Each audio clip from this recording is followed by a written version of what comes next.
Stephen here, and welcome back to our part 2 of our BestBuy Dataflow using the BestBuy API for our data source. All right, so when we last left off, we were able to successfully invoke the API and get a result back from it. It only comes back with one page. We know there's 45 other pages based off the result we have here. And we're working on a loop right now with some processors in order to make sure we can get all those. All right, let's go ahead and continue where we left off, shall we? So we put this route on attribute in here, and we haven't configured it yet. Now what we want to do is send it off over here to a update attribute next. There we go. So I know I want to send it over here. And then I also want to send it down below. And I know when I go to the next step further on, I'm going to be using a split JSON to split the categories up and split out the categories with their subcategories. Oops, don't want to attach that yet. But these are the directions I'm going to be going. Give myself some room here. In order to, so let's first create the loop we need and work with that. Now, for the route on attribute, we need to go ahead and configure it first, and we need to add the new dynamic attribute in here, or property, and we're going to just call it like not last or something. I don't know, something. And then for that, we need to, so the expression we want to use is, we said we have the attribute of current page, and then we have the attribute of total pages. Now, what I want to say here is the current page. So when the current page attribute equals, and then the next attribute is going to be that total pages, right?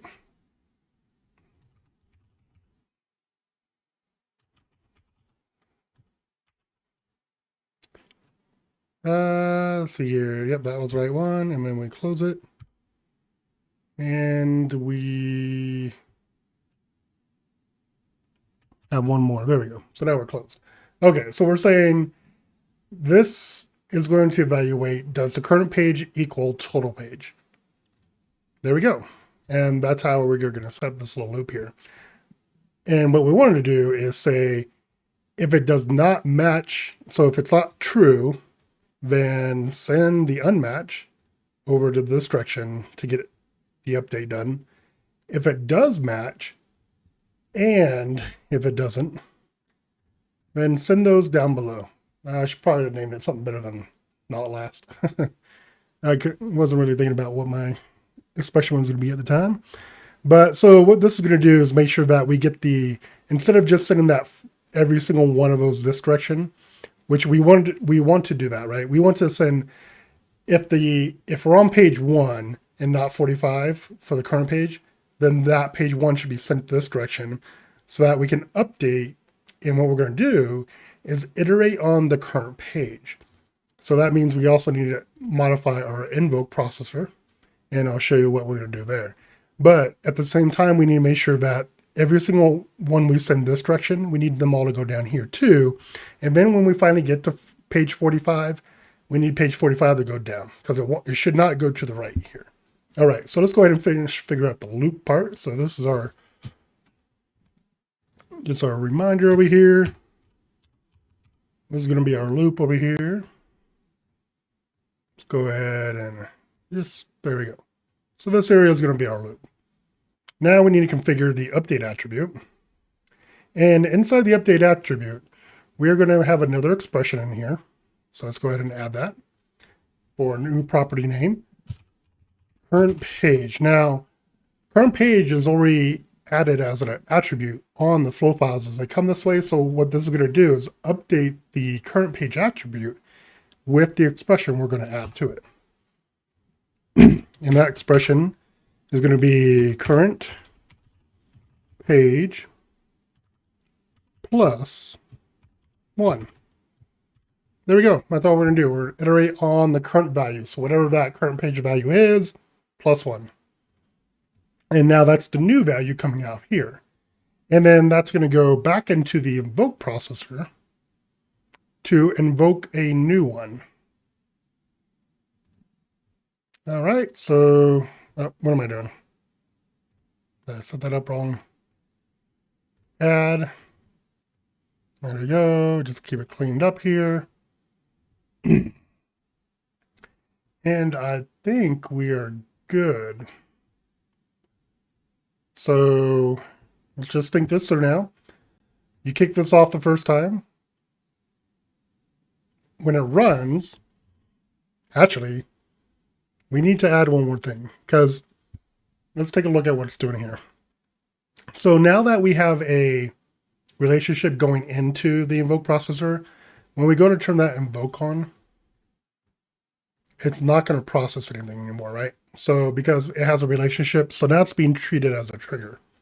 So it's saying, hey, I'm running, but I'm not going to act on anything until I receive a new event into me.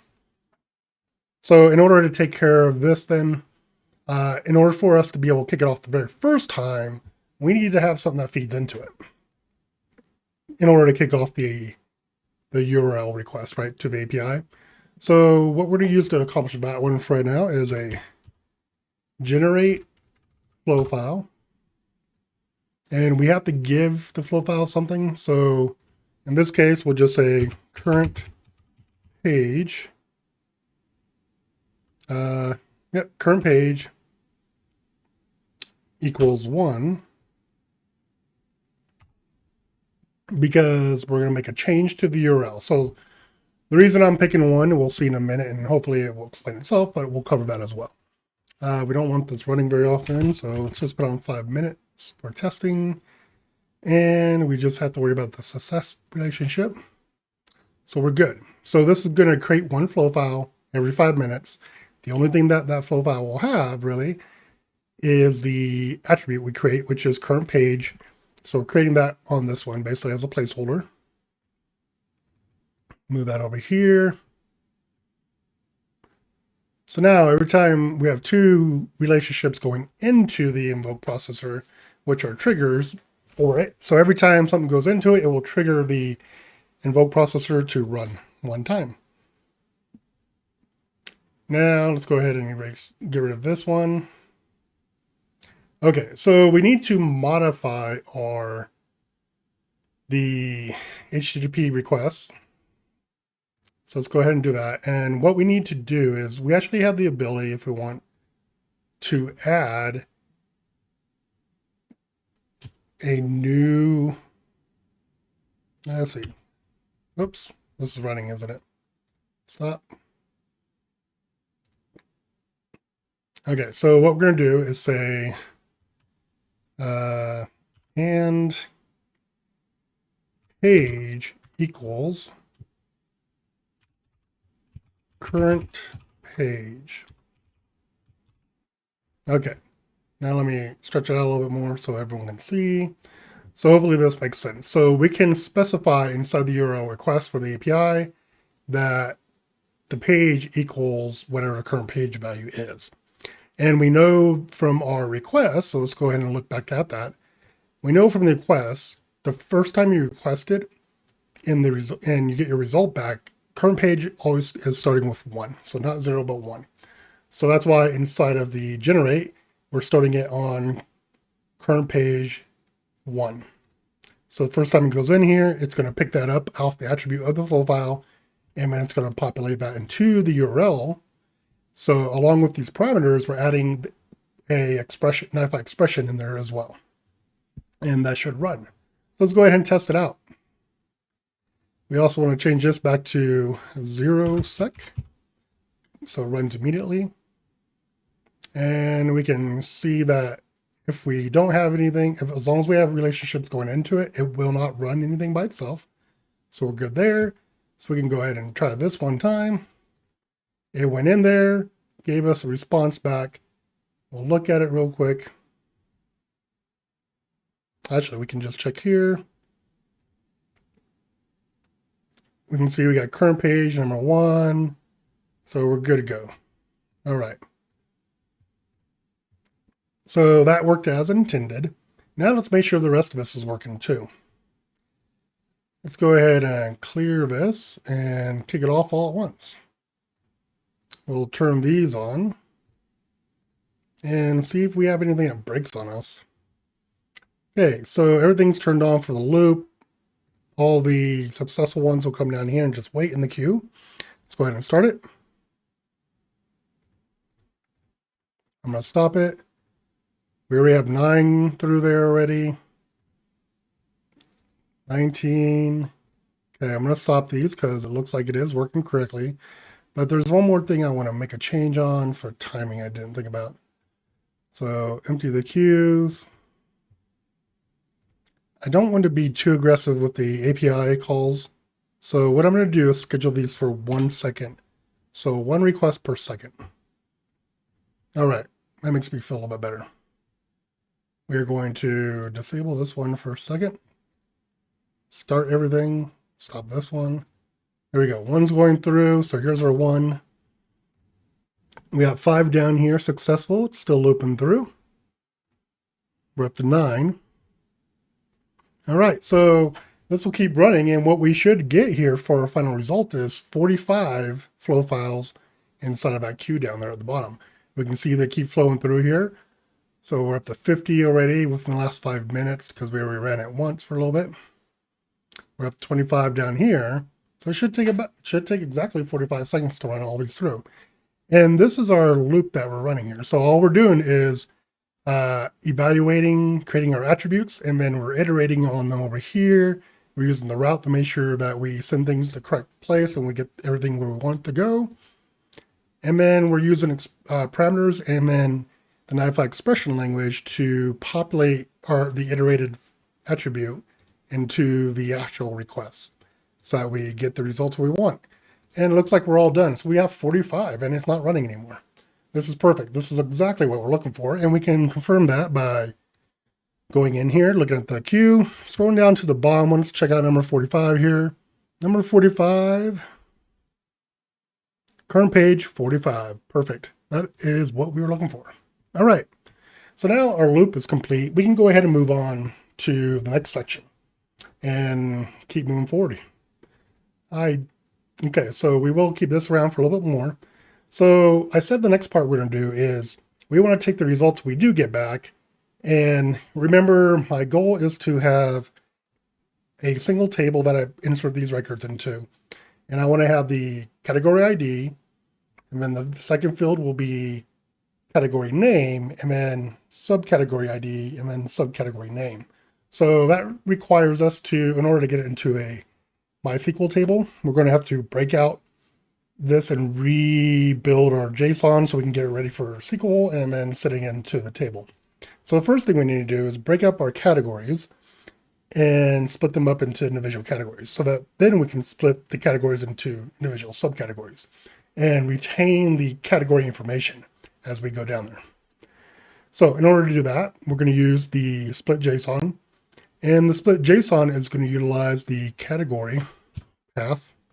So you see all we should have to do is just point it to categories. For the expression, should be good there. And then move this over here. This is going to be our next step. So thinking ahead, after we split on categories, the next thing we're going to do is evaluate that again.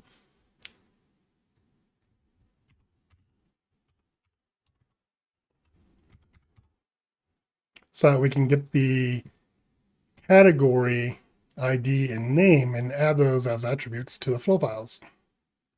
Because then the result should be, we have each flow file coming out of the split will be that category with all the subcategories. If I'm thinking about this correctly. Let's go ahead and turn this one on, make sure this part works. We have to terminate the relationships we're not going to use for right now. And go ahead and let's just review. Actually, we already know this is what it basically looks like. So let all those run through. And remember, what we're doing is we had 45 individual flow files. And then out of that, there's 100-ish per flow file for results.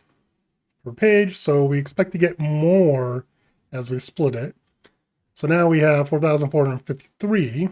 Let's go ahead and look at this and see what the results are now. All right, so at the top of it, we have ID and name, which this part right here is the category. Underneath it, we have subcategories. So GIF ideas is the category. And then here's all the subcategories underneath it. And we can scroll down and we see this only contains it contains the category for GIF ideas and all the subcategories underneath it. So it's just one category here. So that means all we need to do is evaluate that information to carry it forward as an attribute. And that is what we're going to do. So make sure I get this correct here. We're going to add categories, keep it lowercase, and we're just saying .id. Oh, actually, I just named that wrong anyways. Let's try that again. I want it to be categories ID. I want to keep it one word, ID, and then I want to call it categories name.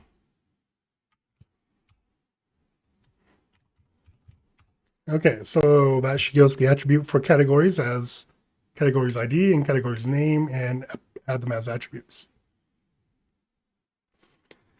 From here, I'm going to end up doing a jolt because what I want to do now is we're down to here, but I want to strip off that part so I can go and split on the subcategories next. But I need to do something about getting rid of that. And it doesn't like it when it wasn't liking it earlier when I tried to do it. So let's do it with a jolt for that part. And we'll leave off here. This one's starting to run a little long. I don't want to go too far.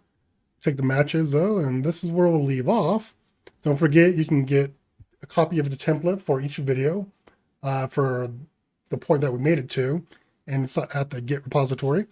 And don't forget to hit that subscribe button, leave a comment, like it, whatever you want to do. Talk to you next time. Bye.